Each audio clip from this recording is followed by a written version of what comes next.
assumed that the state required you to have 5 paid days. I don't know. My bigger concern was that it was in the consent agenda. I know, I investigated. Yes. So just a quick comment. It seems like at Say your this name, point, please. I'm sorry. Rudy Shaw. Thank you. At this point, you guys now understand what the request is. Why are you tabling it for a future meeting? Why not just go ahead and make a motion? He has to confer with the union because it was misexplained to them as well. Let's see. Okay. So we have to make sure they're agreeing with our But at agreement. least you guys now have an understanding. You Yep. have an understanding now. The union needs. It's all straightened out. Yep. Gotcha. Thank you. Any additional public comments? No. I will motion to table this item. Second. Okay, I have a motion on the floor to table item 9.7 by Director Sangster, second by Director Green. We'll have a vote. Director Beatty? Yes. Director Green? Yes. Director Smiley? Yes. Director Davis? Yes. Director Sangster? Yes. Okay, passes. President Sangster, point of order. Yes. Our handbook requires that the audience approach the lectern to speak, so rather than popping up in your seats, if you can come forward and just do that, so we don't have people popping up, we don't see a hand up and things like that. I'd appreciate it. Okay, thank you very much. Thank you.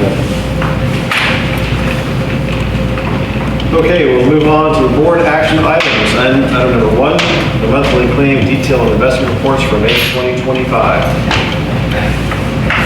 You have the claims in revenue and expenditure reports in front of you. If you have any questions, I'd be happy to discuss those. I'm going to find the revenue for restitution here for you in just a second.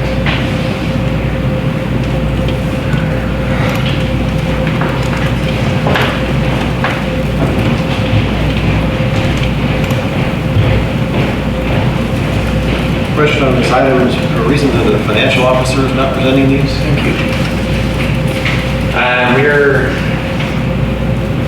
Unless we have something specific that you need to talk to her about, we're not going to have her at the meetings just to provide this report. So if it's something that you absolutely want to have her here, then we can have her here. However, until we have another major item, we're going to be paying her to sit through the whole meeting. So this is a decision that was made in the last 2 months. It was a decision that I made starting last month. Yes. Well, actually, last month she was unavailable, but for this month. That's interesting.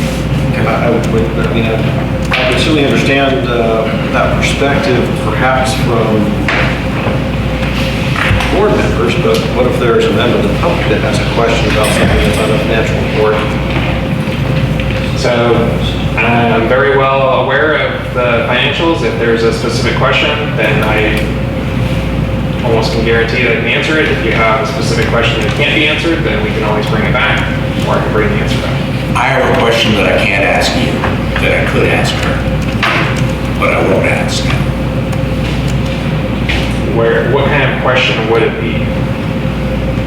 I'm not gonna go any further. You're already looking into it, Okay. but I have a question. And if there's any question of the board, then you're more than welcome to come down at any time during the normal That's business hours. it's not my place to do that. This is my place to do that. It's not my place to go into your office and question employees. I don't have that authority to do that. And then the public doesn't benefit from the question and Right. answer. And they don't get to hear anything. Talking about transparency, we want to ensure that if there are questions on financials that the public may have, that they're addressed. Sure, if there's somebody else in the room that we could ask, but we won't do that. Okay. Other board comments or questions on the financial report?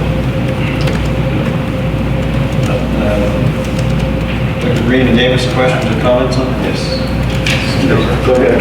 Oh, so can you show us out there, Kelly, where what we have made from the waste, the Wastewater receiving? correct? I think I found it, but I just want to double check. So page 131,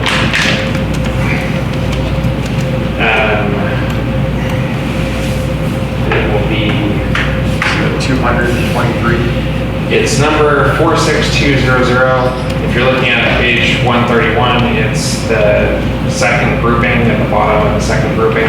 Okay. So as of the time of this report, it was $223,333.75. What? That's how much was generated to the time of this report. Year to date. For the solid, and, For septic receipt. And that's 6 months. no, that's No, weird. that's, so this is, Fiscal year. this is for the end of May, so it's 10 months. 10 months. And what was the number? 20, $223,333.75. at 11 cents a gallon. Page 131. I'm there. Okay. $223,000. 11 cents a gallon. It works out. You do the math. That's a busy plant. It's approximately 2 million gallons a year. And okay. And then, I have to look somewhere else to see what it costs us to process. The cost to process is within a lot of different things, so it would be hard to tell from just looking at this report. So we have to just basically take a ballpark figure, 9 cents. Right. I mean, it's based on actual numbers, but it's, you know, it's It had to have been really hard. to It's get. an average, it's That's a not- Rubik's Cube figuring that out. it's an average, it's not, you know, a hard, we bought 6 pencils kind of thing.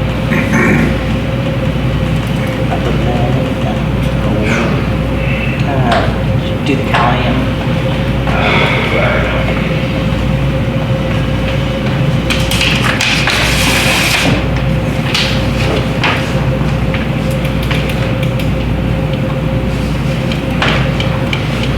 Okay, any other questions or comments?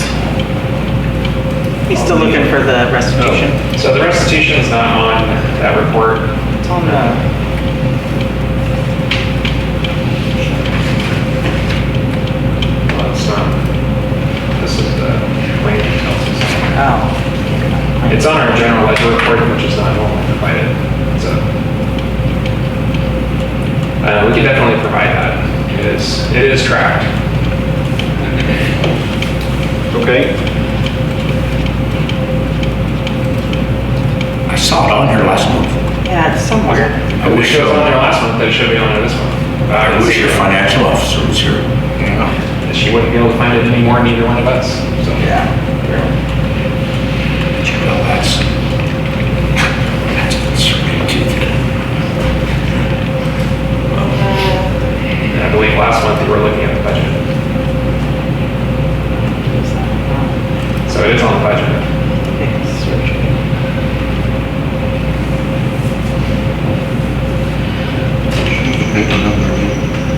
131 is where it started, but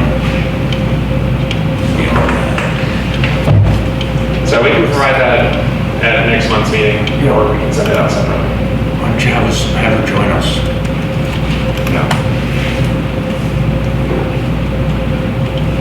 I'm searching real quick. Mine's up.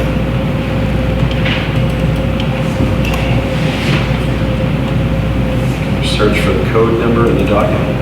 I'm looking for like just the name Johnson. So we got some in the minutes, but I'm still searching. Nope. That's it. It's only in the minutes, so he'll bring it back, right? Information. Okay. Any other comments or questions? Oh, public comment. No? All right, yes.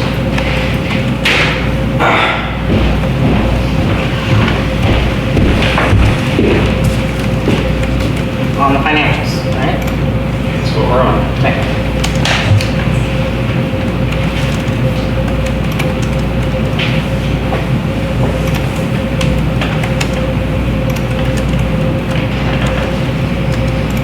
Oh, things you gotta fill out for this thing.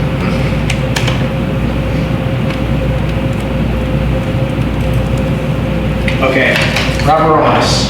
I think that's ridiculous. You guys are a part of the board. You guys need to be asking these questions. You guys were talking about how this isn't your job to go over and ask questions.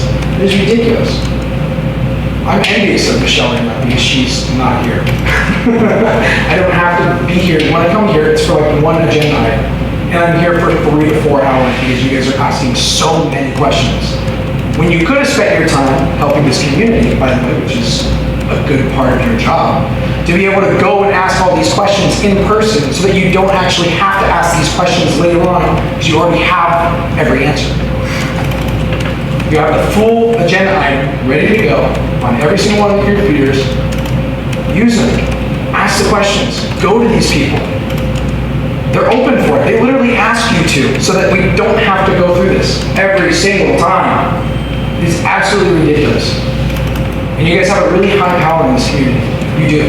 You have a lot of decision making to do. We do it all the time, every month. And it's the same thing every month.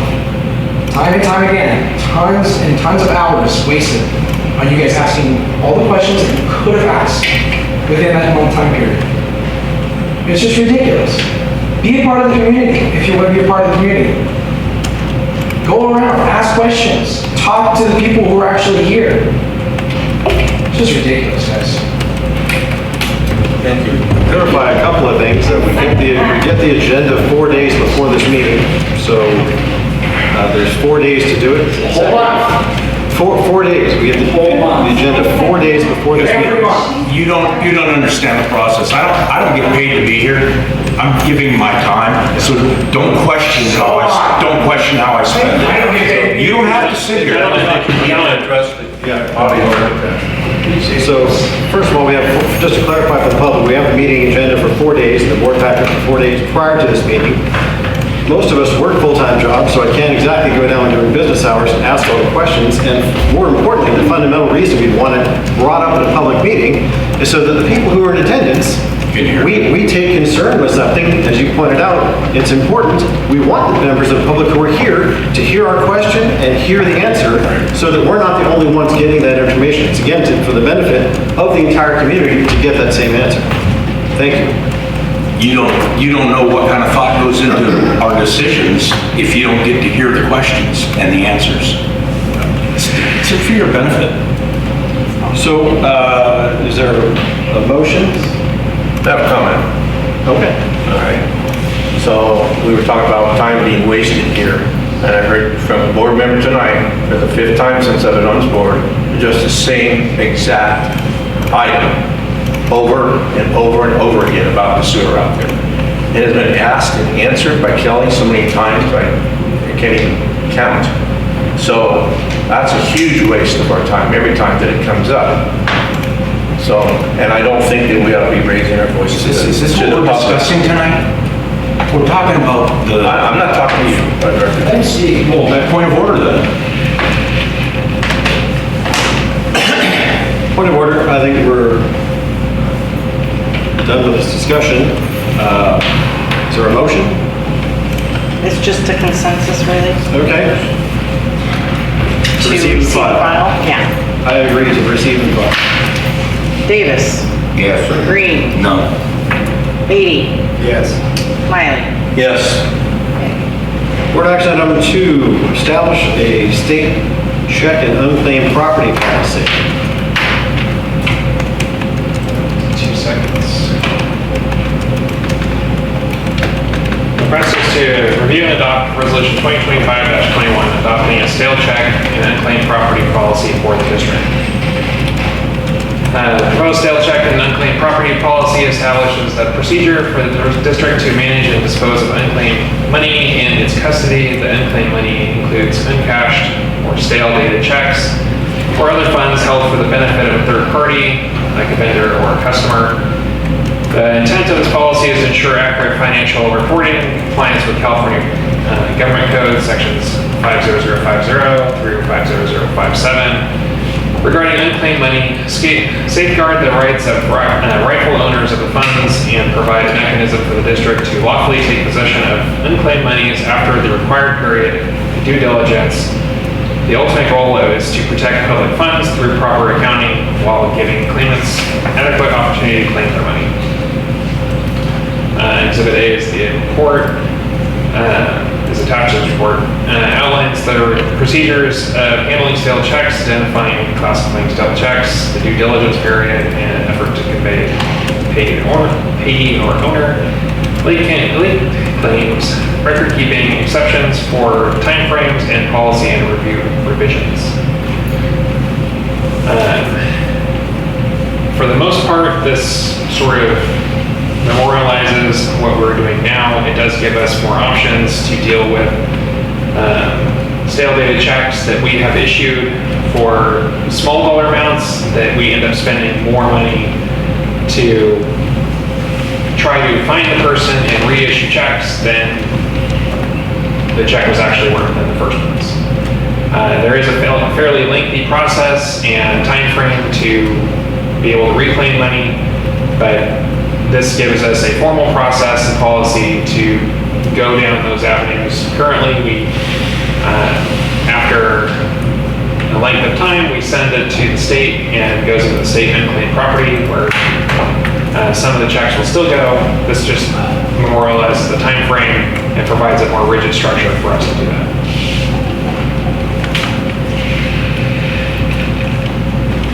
If you have any questions, I'd be happy to talk about it. We talking about deposits?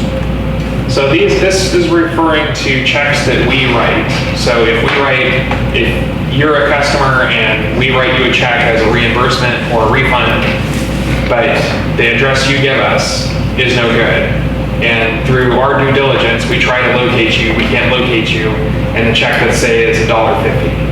Or you get the check and you're like, that's not even worth me going to the bank to put it in the bank. And you throw it away and we send you another one, you throw it away, whatever. Then now we've spent, $50 trying to give you $1.50. Right. Other cases where the checks are worth considerably more,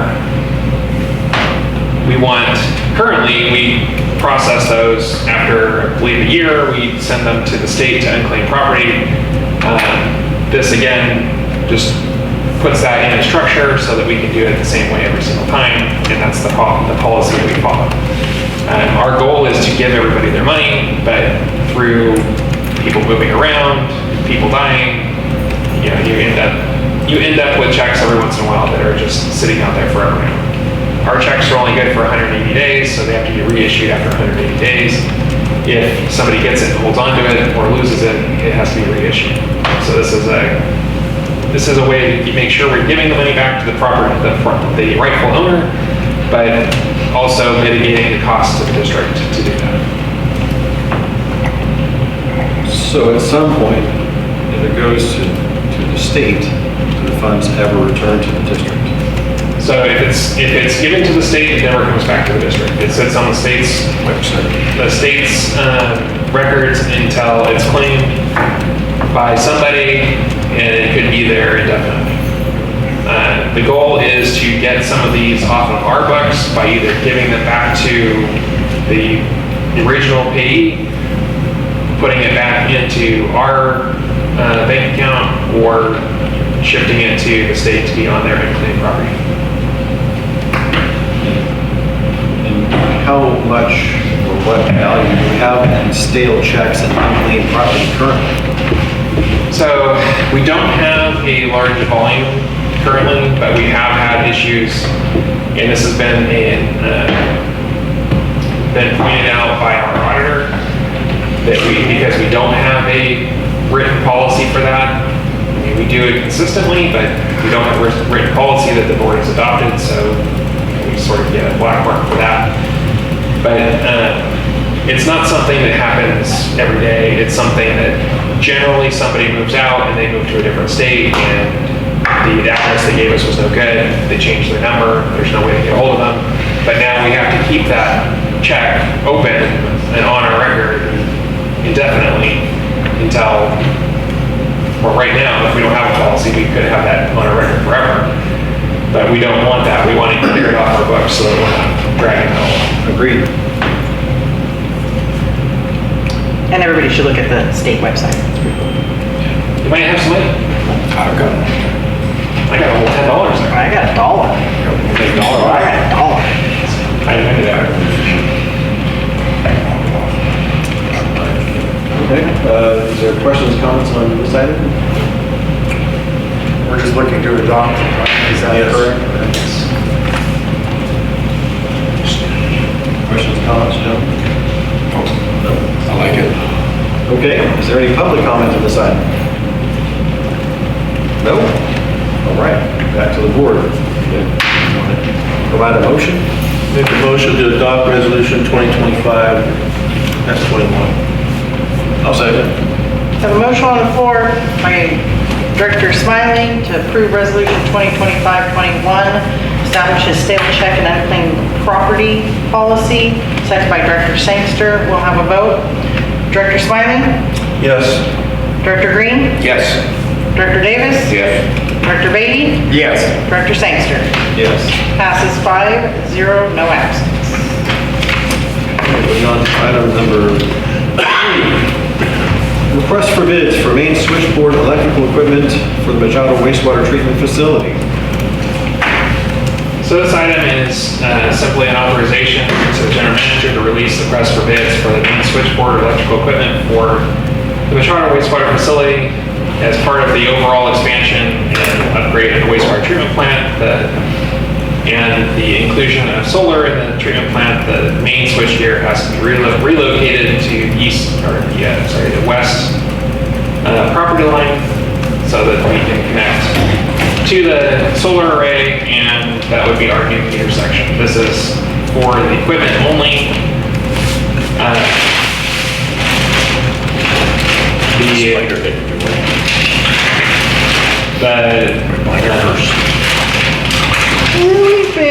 Again, this is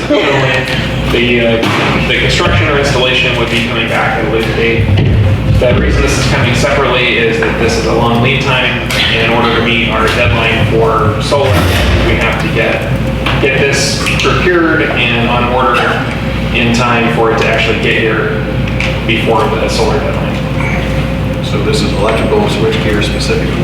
This is a switchgear specifically with a meter section and disconnects for the future main treatment plant and for the solar.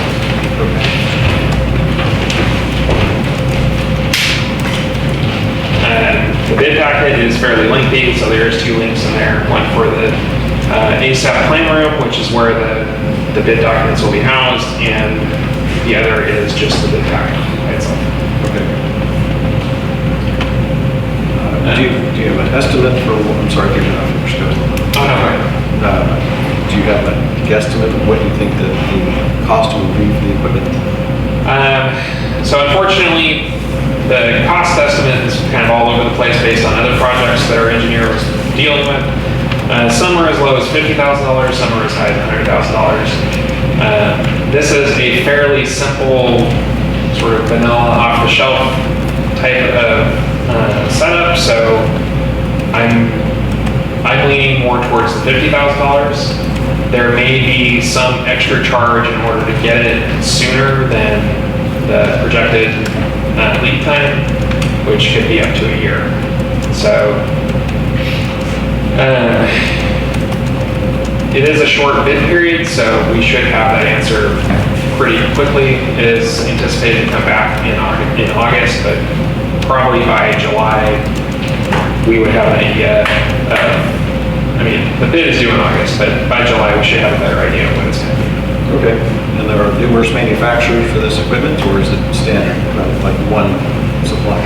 No, it's been specifically designed so that it can be manufactured by multiple manufacturers.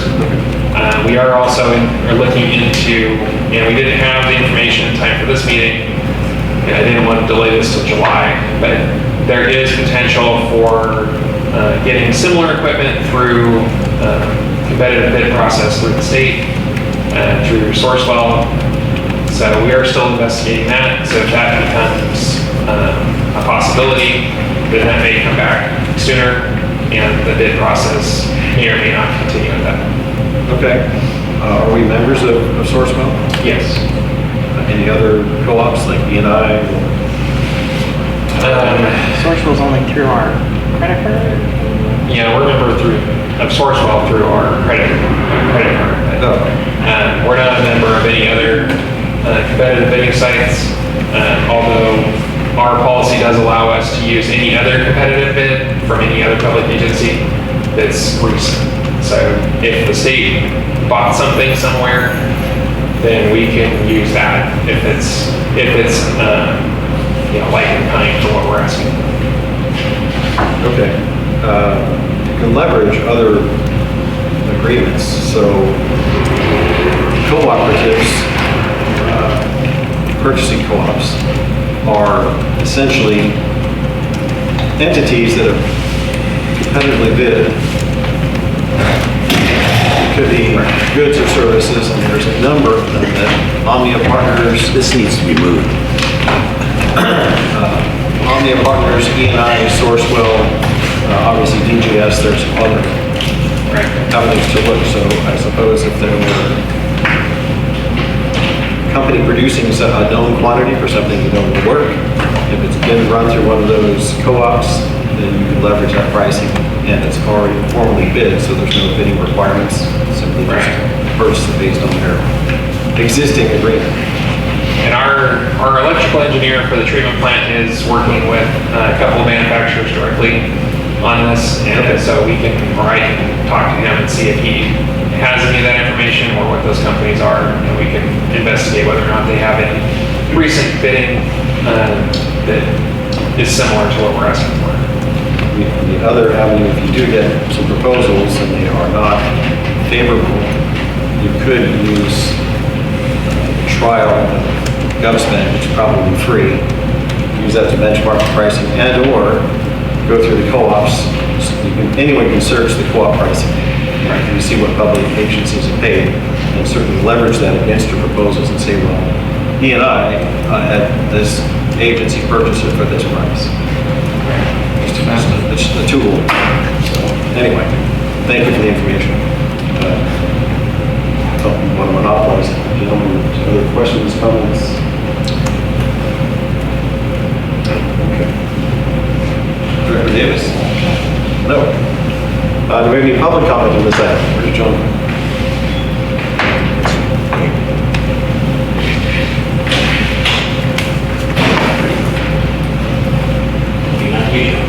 Any questions or comments on this item, Director Green? No. Okay. Any public comment? No? Okay. You'd like to make a motion? Make a motion. I'll second it.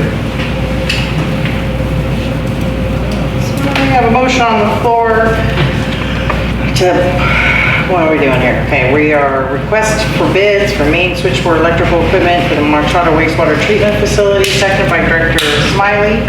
We will have a vote to put that out. Director Green? Yes. Director Davis? Yes. Director Beatty? Yes. Director Smiley? Yes. Director Sangster? Yes. Passes 5-0, no absence. Okay, we'll move on to item number 4. Award a contract for sewer system management plan audit and update to Engineered Utility Solutions LLC in an amount not to exceed $24,950 and approve a budget adjustment to fiscal year 2025-26 of $10,000 to object 40-545. So this item, so the original RFP was approved to be released on April 17th of this year. Received 3 different proposals from Engineered Utility Solutions LLC, Walls Group Incorporated, and Blackwater Consulting Engineers. Of the 3, Walls Group is the only one that was in this county. They all are responsive and all are capable of doing the work. The lowest bidder was Engineered Utility Solutions LLC, which we've had subsequent discussions with. They are a very small firm, like 2 or 3 people. They don't do a lot of projects, but they do a lot of, pretty much this is the only type of project. Their proposal is for $24,950 for the audit and update, which was considerably less than the next lowest, which was Wallace Group. So what we're asking for is approval to execute a contract with Engineered Utility Solutions for $24,950 for the SSMP audit and update, and also approve a budget adjustment to fiscal year 25-26 approved budget in the amount of $10,000, which would take the approved budget from $15,000 to $25,000. if approved, work wouldn't start till July anyway, so there's no need to adjust this year's budget.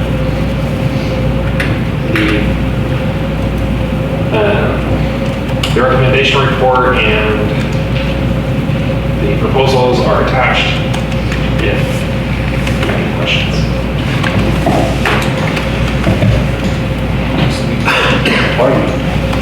$24,950 is not to exceed, Yes. okay? And this is a one-time engagement. So this will be a one-time engagement for this project. There's no ongoing services as part of this project. Okay, great. It may be that at the end of this project, we contract with them to do updates on a regular basis or audits on a regular basis, but that's not included in this contract. Okay. Gentlemen, questions, comments? Directors? Yeah, I just got one question. Okay, so you basically had three bids, correct? Yes. And engineer, utility solutions is the one that's getting the contract? Yes. Okay.